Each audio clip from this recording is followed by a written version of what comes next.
let's be real. We're all living in a world that is just flooded with information. So how on earth are you supposed to separate the good stuff from the noise? Well, today, we're going to build a really simple but super powerful toolkit to help you look at any argument and cut right through it. I mean, think about it. Every single day, you're just swimming in this sea of information, right? You've got opinions from your friends, you've got headlines from the news, you've got so-called facts popping up on social media. It can feel totally impossible to figure out what to believe. And, the stakes here are pretty high. Being able to tell a solid argument from a really flimsy one is an absolutely crucial skill, whether you're trying to understand politics, science, or even just making personal choices. So this explainer is going to give you a simple 3-question framework to do exactly that. All right, here's our roadmap for today. We're going to start with why this stuff even matters. Then we'll walk through our 3 key questions one by one. And by the end, you'll have a complete critical thinking toolkit ready to go. Okay, so let's jump right into our first question. Every single argument has a core idea, right? A main claim it's trying to sell you. So your first job is to just find it, and then ask a really simple but really powerful question about it. So, once you've identified that main claim, here's the secret weapon. You just ask, are there any exceptions?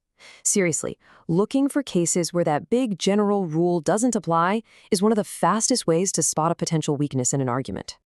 Okay, take this argument for instance. It starts with a big general rule, the First Amendment, and then it applies it to a very specific case, teachers in a classroom. Now, on the surface, that sounds like it makes perfect sense, doesn't it? But let's ask our question. Is that big statement always true? Well, no. It turns out U.S. courts have recognized a ton of exceptions to free speech.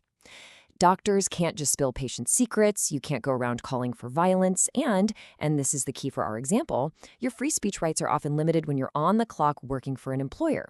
Since that main claim isn't universally true, the whole conclusion about teachers falls apart. All right, let's move on to our second tool. Once you've taken a hard look at the main idea, it's time to check out the proof.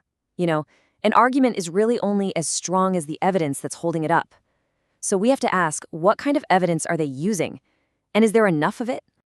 One of the most common mistakes you're going to see when it comes to evidence is something called the hasty generalization.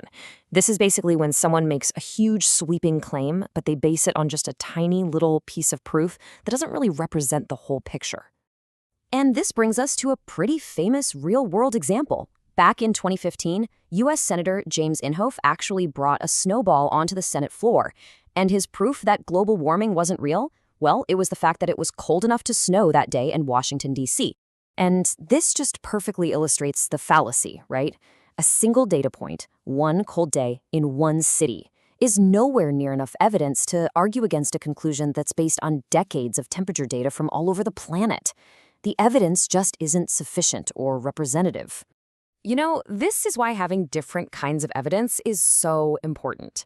An anecdote, like a personal story, can be really powerful. It can really pull at your emotions and make a point. But you need statistics to show that that story isn't just a one-off, that it actually represents a bigger, verifiable pattern. A really strong argument? It often uses both.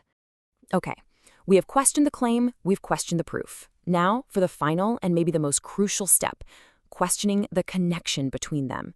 This is what we call the logical leap. Does the evidence they gave you actually and logically lead to the conclusion they're making?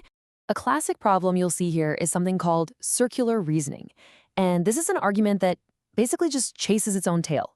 The reason they give you to believe the claim is just the claim itself, but worded a little differently. It doesn't offer any new outside support. Take a look at this sentence. It's saying people born in the U.S. have a right to citizenship because citizenship rights here depend on birth. See how that doesn't actually prove anything? It just says A is true because of A. The argument never gives you an external reason, like a specific law or some kind of moral principle, to explain why birth should be the thing that matters. So here's the really big takeaway. Every logical leap from the evidence to the claim is built on top of hidden, unstated assumptions. That's the secret foundation of the argument. And it's our job as critical thinkers to find those assumptions and ask, wait a minute, is this foundation actually solid? Because if that assumption is shaky, the entire argument can come crashing down. So there you have it. That's the framework. 3 simple but really powerful questions that make up your new critical thinking toolkits. Let's do a quick recap of them one last time. First up, what's the big idea? You got to question the main claim. Is it always true?